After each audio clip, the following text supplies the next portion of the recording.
Guys मैं हूं मोहम्मद असलम। मैं रहमतुल्लाह। आप देख रहे हैं world reaction YouTube channel. Video अच्छी लगे चैनल को ज़्यादा से ज़्यादा लाइक शेयर और सब्सक्राइब कर दें। तो चलते हैं आज की वीडियो का टाइटल चंद्रयान 4 की वीडियो अपना है स्टडी IQ हासिल की वीडियो ले जी। चंद्रयान 3 के बाद अब तैयारी पकड़ने जा रहा है चंद्रयान 4 भी, इस पर भी चर्चा शुरू हो गया। जिस तरह इंडिया में 5G टेक्नोलॉजी आई 4G थी, फिर 5G लॉन्च हुई थी, फिर 6G की भी बातें शुरू हो गई। इंडिया अब बातें शुरू हो गई हैं, बल्कि प्लानिंग हो चुकी इसकी बकायदा। देखते हैं चंद्रयान 4 इंडिया इसरो और जापान जैक्सा इंडिया और जापान में करेंगे। देखते हैं पहले वीडियो, फिर देते हैं इस पर रिएक्शन। स्टडी IQ IAS अब तैयारी हुई अफोर्डेबल। नमस्कार दोस्तों चंद्रयान 3 की सफलता के बाद आगे क्या, मतलब कि चंद्रयान 3 के बाद क्या हम चंद्रयान 4 देखेंगे, चंद्रयान 5 देखेंगे? उसके पहले मैं आपको बता दूं कि यहां पर काफी चर्चा हो रही है भारत के इसरो और जापान का जो जैक्सा है उनके साथ मिलकर एक बड़ा प्लान लॉन्च किया जा रहा है मून के लिए। आप देख सकते हैं Chandrayaan 3 on moon, India to shift focus on Chandrayaan 4 with Japan. तो ये है क्या एग्जैक्टली कौन से लूपेक्स मिशन की यहां पर बात हो रही है? ये मिशन के अंदर सबसे इंपॉर्टेंट चीजें क्या होंगी? भारत क्या कंट्रीब्यूट करेगा, जापान क्या कंट्रीब्यूट करेगा, कब तक ये हो पाएगा? काफी कुछ जानने को इस वीडियो में। चलिए आगे बढ़ते हैं, लेकिन उससे पहले ध्यान रखिएगा आप में से जितने भी लोग यूपीएससी 2024 की प्रिपरेशन कर रहे हैं, हमारा 3 लाइव बैच स्टार्ट हुआ है। प्योर इंग्लिश में, प्योर हिंदी या फिर इंग्लिश, कोई भी लेना चाहते हैं हमारे वेबसाइट ऐप पर जाइए, कमेंट सेक्शन में इसका लिंक है, वहां पर जाकर यूज करना है कोड अंकित लाइव। ये कोड इस्तेमाल करने से आपको मैक्सिमम डिस्काउंट मिलता है। और ध्यान रखिएगा इन बैचेस में आपको प्रीलिम से लेकर इंटरव्यू तक की सारी तैयारी कराई जाती है, कुछ भी और लेने की आवश्यकता नहीं पड़ेगी। लास्ट डेट इसके अंदर एडमिशन लेने का है 31 अगस्त। और इसके अलावा अगर आप MCQs अटेम्प्ट करना चाहते हैं तो मेरे इंस्टा पेज पर जा सकते हैं, वहां पर स्टोरीज में जितने भी MCQs हैं वो आप अटेम्प्ट कर पाएंगे। तो चलिए शुरुआत करते हैं और सबसे पहले ये देखते हैं कि एग्जैक्टली हुआ क्या है। देखिए चंद्रयान 3 की जो सफलता हमें मिली है, ऑलरेडी आपको पता होगा कि जो लैंडर है विक्रम लैंडर, एकदम प्रिसाइज लोकेशन जैसा हमने सोचा था, जिस तरीके से सोचा था वैसा ही वो लैंड किया वहां पर। और उसके बाद कल मैंने वीडियो भी बनाया था कि उसके अंदर से जो प्रज्ञान रोवर है वो भी एग्जिट कर चुका है। उसका पहला जो तस्वीर है लैंडर के द्वारा वो भी रिलीज कर दिया गया है, वो मैंने वीडियो कल डाल दिया था। तो ये जो सफलता मिली है उसके बाद जो है अब यहां पर जो अगला लूनर एक्सप्लोरेशन प्रोग्राम है वो बेसिकली आप कह सकते हो कि इसरो, भारत का जो इसरो है और साथ ही साथ यहां पर जापान का जो जैक्सा है, उन दोनों के द्वारा मिलकर अब फाइनल किया जाएगा। क्योंकि काफी हद तक ये निर्भर कर रहा था कि क्या चंद्रयान 3 सफल होगा कि नहीं। अब क्योंकि फाइनली ये सफल हो गया है तो आप एक तरह से ऑलमोस्ट कह सकते हैं कि भारत और जापान के बीच में ये वाला जो मिशन है जिसका नाम है लूपेक्स, वो बहुत जल्द इसका अनाउंसमेंट किया जाएगा। और लूपेक्स का मतलब क्या हुआ? Lunar polar exploration. तो इसके नाम से आप समझ पा रहे होंगे, लूनर पोलर एक्सप्लोरेशन मतलब कि जो चांद का जो पोलर रीजन है, जो नॉर्थ पोल का एकदम ऊपर वाला पार्ट या फिर साउथ पोल का एकदम नीचे वाला पार्ट, हम उसकी बात करें। देखो भारत का ये जो चंद्रयान 3 का जो लैंडर है वो लैंड तो किया है, वो साउथ पोल के नजदीक किया है। ऐसा नहीं है कि एकदम साउथ पोल के एकदम जो 90 डिग्री होता है उधर, लेकिन ये जो प्रोग्राम है, ये जो मिशन है लूपेक्स मिशन, ये कहीं ना कहीं एकदम जो पोल रीजन है, जहां पर शेडेड रीजन जिसको हम कहते हैं, जहां पर परमानेंटली अंधेरा होता है, सूरज की रोशनी पहुंचती नहीं है, वहां पर ये मिशन लॉन्च होगा। आई होप कि आप समझ पा रहे होंगे कि कितना बड़ा ये मिशन होने वाला है। इनफैक्ट आप देख सकते हैं जो चंद्रयान 1 के जो मिशन डायरेक्टर थे अनुदुरई जी, उनके द्वारा यह बोला गया है कि ऑब्वियस सी बात है कि चंद्रयान 3 मिशन कंप्लीट होने के बाद ऐसा नहीं है कि हम रुकने वाले हैं।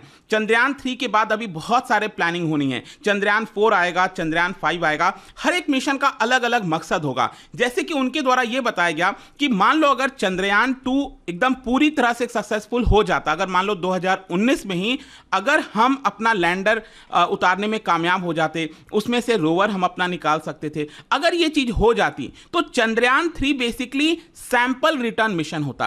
क्योंकि हमारा चंद्रयान 2 पूरी तरह से सक्सेसफुल नहीं हो पाया था, इसकी वजह से हमें वापस से चंद्रयान 3 के अंदर लैंडर उतारा गया और रोवर उसमें से निकाला गया, प्रज्ञान रोवर। लेकिन जो चंद्रयान 4 होने वाला है वो एक तरह से आप कह सकते हो वो सैंपल रिटर्न मिशन होगा। इसका मतलब यह है कि अगली बार जो चंद्रयान 4 मिशन होगा, अभी तो क्या है आपने देखा चंद्रयान 3 यहां पर लैंड हुआ है, ठीक है। अब चंद्रयान 4 में हम मून पर जाएंगे और अपना जो लैंडर है उसको वापस धरती पर लाएंगे। जी हां, ऐसा कुछ कराया जाएगा। अब देखो क्या होता है, सैंपल रिटर्न मिशन का मतलब यह हुआ कि चांद के ऊपर पर लैंड किया और वहां से जो सैंपल है, जो रॉक के सैंपल हैं, उसको वापस धरती पर ले जाया जाए। वो हो सकता है चंद्रयान 4 में आपको देखने को मिले। और मैं आपको बता दूं, अभी रिसेंटली 2020 में चाइना ने चैंगी 5 के माध्यम से सैंपल रिटर्न मिशन को सक्सेसफुली कंडक्ट किया था। यह चाइना ने ऑलरेडी कर दिया है। तो कहीं ना कहीं भारत को भी इसकी तरफ और ज्यादा तेजी से आगे बढ़ने की जरूरत है और वो जल्दी आपको अनाउंसमेंट मिलेगा। लेकिन चंद्रयान 4 या चंद्रयान 5 हो, जो भी होगा, उसके जस्ट पहले ये जो जापान के साथ मिशन है वो भी भारत कंडक्ट करेगा और ये मिशन का नाम लूपेक्स। अब ये लूपेक्स है क्या? देखो यहां पर भारत का इसरो और जापान की जो स्पेस एजेंसी है जैक्सा, उन दोनों के द्वारा मिलकर पोलर रीजन में एक्सप्लोर किया जाएगा। देखो अगर आप चांद को देखोगे ना, जो साइड हमें हमेशा दिखता है उसको हम कहते हैं नियर साइड। ये वाला जो आप देख रहे हो ना, ये है आपका नियर साइड। और जो साइड हमें नहीं दिखता, आपको पता होगा जिस तरह से प्लेसिंग है भारत, जो पृथ्वी हो गया, चांद का जो फेस दिखता है हमें, तो इस तरह से ये रिवॉल्व करता है कि चांद का हमें एक ही साइड दिखता है। आई एम श्योर कि ये तो चीज आपको पता होगा। तो जो फेस साइड हमें दिखता है उसको हम कहते हैं नियर साइड, और जो साइड हमें नहीं दिखता उसको हम कहते हैं फार साइड। ये आप देख सकते हो यहां पर तो और ज्यादा क्रेटर्स वगैरह हैं, छोटे बड़े इतने सारे आपको क्रेटर्स देखने को मिलेंगे, ठीक है। और ये बेसिकली जो दाग टाइप का आप देख रहे हो, इसे कहते हैं ना चांद में भी दाग है, तो वो बेसिकली यहां पर आपको नियर साइड की तरफ देखने को मिलता है। खैर, मैं बात कर रहा हूं कि जो जैक्सा के साथ हमारा मिशन होगा वो पोलर रीजन के लिए होगा। मतलब ऊपर जो आप पोलर रीजन एकदम देख रहे हो ना, वहां पर होगा या फिर नीचे की तरफ हो सकता है, डिपेंड करता है। ये अनाउंसमेंट किया जाएगा, मोस्ट प्रॉब्ली मुझे लगता है कि ये साउथ पोल साइड ही होगा। अब देखते हैं एग्जैक्टली क्या अनाउंसमेंट होता है। लेकिन इसका मकसद क्या है? देखो इसमें 3 मेन मकसद है, आपको पता होना चाहिए। पहला इसमें यह है कि क्या हम अपना लॉन्ग टर्म का कोई बेस बना सकते हैं वहां पर कि नहीं बना सकते हैं, मतलब उसकी खोज करना कि क्या अगर मान लो कल के डेट में अगर हम परमानेंट कोई बेस बनाना चाहें चांद पर, ठीक है, कुछ एक बिल्डिंग जैसा स्ट्रक्चर खड़ा करना चाहें, कुछ भी एक टेंट वगैरह लगाकर हम कुछ कर सकें, ऐसा क्या वो पॉसिबल है कि नहीं, क्या उसके लिए करना होगा? तो एक तो उसकी उम्मीद के लिए यहां पर देखा जाएगा। फिर दूसरा यहां पर जो नॉलेज है regarding lunar water ice resources, again ये सबसे इंपॉर्टेंट है कि अगर मान लो हमें मार्स पे कोई मिशन भेजना है, कहीं पर भी कोई दूसरा मिशन भेजना है, तो पहले हम उसको चांद पर भेजेंगे और वहां पर रीफ्यूएल करके हम आसानी से दूसरे ग्रहों पर जा सकते हैं। तो क्या वहां पर वाटर की एबिलिटी है, कितनी है, किस तरह की है, वो देखी जाएगी। और इसके साथ साथ यह भी एक्सप्लोर किया जाएगा कि जो प्लैनेटरी सरफेस एक्सप्लोरेशन टेक्नोलॉजीज हैं, जैसे कि वेहिकुलर ट्रांसपोर्ट हो गया, मतलब कि जो हम ट्रांसपोर्टेशन यहां पर भेज रहे हैं, जो रॉकेट वहां पर भेजा जा रहा है, फिर वहां से दूसरी जगह ले जाना, ओवरनाइट स्टे करना,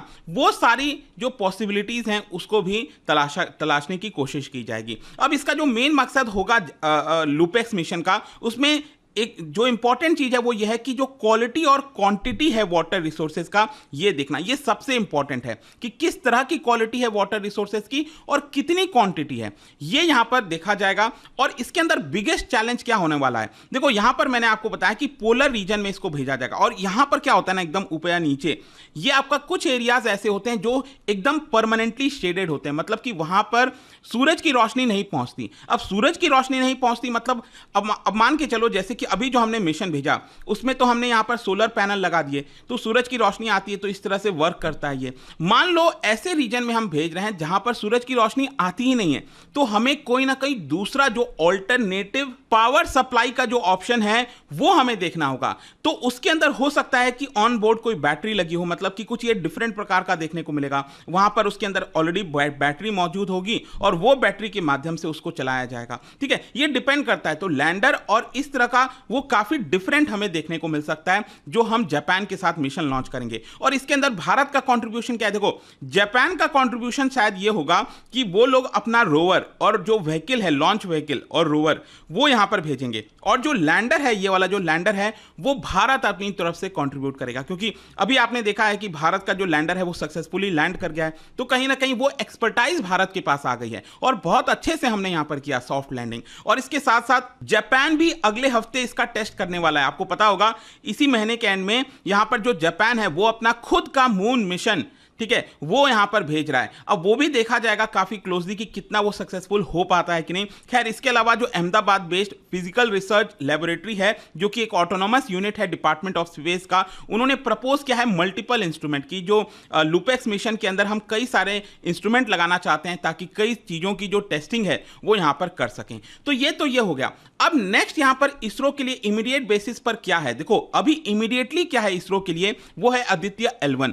आदित्य L1 ये सन वाला मिशन होगा। आप सबको पता है अभी पीएम मोदी ने चंद्रयान 3 के सक्सेस होने के बाद जो अनाउंसमेंट किया उसमें आदित्य L1 का भी नाम लिया। और ये बेसिकली क्या होगा कि जो L1 पोजीशन है, जो कि आप यहां पर देख सकते हो, पृथ्वी और सूरज के बीच में आपको देखने को मिलती है। ये कुछ ऐसे पोजीशन होते हैं L1, L4, L5 कि वहां से आप डायरेक्टली 24/7 सूरज को ऑब्जर्व कर सकते हो। तो इसका मेन मकसद ये होता है कि सूरज की जो अलग अलग फिनोमिना है, जैसे कि सोलर कोरोना हो गया, सोलर एमिशन हो गया, सोलर विंड हो गया, फ्लेयर्स हो गया, कोरोनल मास इजेक्शंस हो गया, उन सबको लगातार ऑब्जर्व करने की कोशिश करेगा, जो हमारा आदित्य L1 मिशन है। फिर इसके अलावा यहां पर एक और मिशन बोला जा रहा है कि वीनस में मिशन भेजा जाएगा भारत के द्वारा, गगनयान मिशन। लेकिन मैं आपको बता दूं, जो अगला सबसे बड़ा मिशन होने वाला है, जो काफी क्लोजली वॉच किया जाएगा, जैसे चंद्रयान 3 हमने पूरा देश यहां पर देख रहा था, उसी तरह से मैं आपको बता दूं, अब भारत नासा के साथ मिलकर, इसरो जो है नासा के साथ कोलैबोरेट कर रहा है और ह्यूमन स्पेस फ्लाइट मिशन भेजा जाएगा। अब इसमें क्या है कि आपको समझना है कि 40 साल पहले जो राकेश शर्मा है वो गए थे, भारत पहले भारतीय बने थे जो कि स्पेस में गए थे। अब उसके बाद से आप देख सकते हो यहां पर वो हमने किया था रशिया के साथ मिलकर, ठीक है, राकेश शर्मा जी को जो भेजा गया था। अब जो है यहां पर स्पेस ह्यूमन स्पेस फ्लाइट जो मिशन भेजा जा रहा है, इसरो और नासा मिलकर भेजेंगे और ये काफी इंपॉर्टेंट होने वाला है। आगे चलकर जो गगनयान मिशन वगैरह में सारी चीजें जो होंगी उसमें काफी इंपॉर्टेंट हेल्प करेगा, काफी ज्यादा मदद करेगा ये। तो फाइनली कंक्लूजन ये निकलता है कि भारत जापान का जो मिशन है वो कहीं ना कहीं दोनों देश की जो कोलैबोरेशन है उसको और मजबूत करने वाला है, और ज्यादा जो हमारे एक्सपर्टाइज हैं, जो हमने सीखा है मून को लेकर, वो हम शेयर करेंगे। तो देखते हैं किस तरह से चीजें होती हैं। काफी कुछ होने वाला है स्पेस के अंदर, काफी सारे मिशंस अभी आने वाले हैं एंड आई एम श्योर कि आप सभी लोग इसको लेकर भी एक्साइटेड होंगे। जाने से पहले एक इंटरेस्टिंग क्वेश्चन, क्या बता सकते हो भारत जी वीडियो होगी खत्म, बड़ी ही इंटरेस्टिंग वीडियो थी। जिसने भी ये बनाई, आई थिंक मुझे नाम नहीं याद, कोई भी सर थे जो भी थे, लेकिन बड़े कुछ जानने को मिला। सबसे पहले तो उनका थैंक्स कि उन्होंने इस तरह की वीडियो बनाई ताकि हमारे जैसे भी जो कम अकल लोग हैं या जो थोड़ा सा तजस्सुस रखते हैं इन चीज़ों का जानने का, उनको जानने की चीज़ें मिली। उनका इसलिए उन सर का थैंक्स जिसने ये वीडियो बनाई है, और उस इदारे का भी। अब बात करते हैं कि भाई चंद्रयान 3 के बाद अब पेश खिदमत है चंद्रयान 4। मतलब कि इंडिया एक चीज़ में एक्सपर्ट हो गया, वो क्या है, लैंडिंग में, सॉफ्ट लैंडिंग में, और उनका लैंडर कामयाब हो गया। और इंडिया साउदर्न जो एरिया था चांद का, उधर पहला मुल्क था जिसने लैंड किया। अभी तक कोई मुल्क उधर लैंड नहीं कर सका। अब ये लैंड करेंगे इस मिशन में पोलर रीजन पर, पूरा फोकस ही पोलर रीजन पर होगा, ऊपर या नीचे कहीं किसी भी पोल पर। और बहुत बड़ी यार ये भी अचीवमेंट होगी। मैं कहता हूँ उधर जारी बात उधर सूर्य की रोशनी तो पहुँचती नहीं होगी, और उधर उनको जो पावर सप्लाई के लिए बहुत हैवी किस्म की कोई बैटरी वगैरह लगानी पड़ेगी, तब भी ये मुमकिन होगा। लेकिन स्वाद आ जाएगा। चंद्रयान 3 के बाद भी अब जो आ रहा चंद्रयान 4 भी, और उधर से सैंपल लेकर आएगा, और इधर क्वांटिटी मेजर की जाएगी वाटर की, उधर कितनी क्वांटिटी में मौजूद है या क्वालिटी क्या है। तो मैं कहता हूँ स्वाद आएगा। महान कौमों के महान फैसले, फ्यूचर प्लानिंग इसे कहते हैं भाई, कि अभी उनका अभी लैंड किया 3 जो है ना वो कंप्लीट हुआ मिशन, तो वो अब आगे नेक्स्ट टाइम उसके साथ प्लानिंग कर ली, जापान के साथ कोलैबोरेट कर रहे हैं। दोनों मिल के जनाब अपना नया जो चंद्रयान 4 है वो लॉन्च करेंगे। ये होता है प्लानिंग, फ्यूचर प्लानिंग। और कौमें ऐसे ही नहीं भाई, मेहनत की वजह से बनती हैं। तो हमारे देखने में ना, मेरे देखने में जो जापान है, मैं उसको मानता हूँ कि वो अमेरिका से भी ऊपर है, चाहे सुपर पावर अमेरिका, यानी कि टेक्नोलॉजी के लिहाज से मैं उसको ज़्यादा समझता हूँ ऊपर है। या वो इंडिया जापान के का साथ नाम उसने खुद कहा कि मैं इंडिया के साथ वो करना चाहता। बड़ी यार बात तो है। इंडिया अब सक्सेस है ना यार। जो कभी हारे हुए के साथ भी या कोई समझ लें कि माशरे में जो समझ लें कि जो कमज़ोर होता है उसके साथ गरीब समझ लें कमज़ोर उसके साथ कोई बैठना पसंद करता है। बस ये सिचुएशन मुल्कों के भी है। अब दुनिया को पता है कि इंडिया लैंड कर चुका है, वो वहाँ लैंड कर गया जहाँ रशिया भी लैंड नहीं कर सका, जहाँ उनका लैंडर भी क्रैश कर गया, वहाँ इंडिया लैंड कर चुका है। तो सबने को आप कोलैबोरेट करना कि नहीं करना। उन्होंने कहा कि आप हमें भी लैंडर दें, हमें भी लैंडर दें या हमारे साथ मिलकर काम करें। जब ये चंद्रयान 3 सक्सेसफुल हुआ ना तो इसके बाद पहले बताया जा रहा था कि कितने तो 10 के 15 या 20 जो थे ना इन्वेस्टर थे, समझ इन्वेस्टर थे या स्टार्टअप कंपनीज थी। अब बताया 140 प्लस स्टार्टअप्स कंपनी जुड़ेगी इसरो के साथ।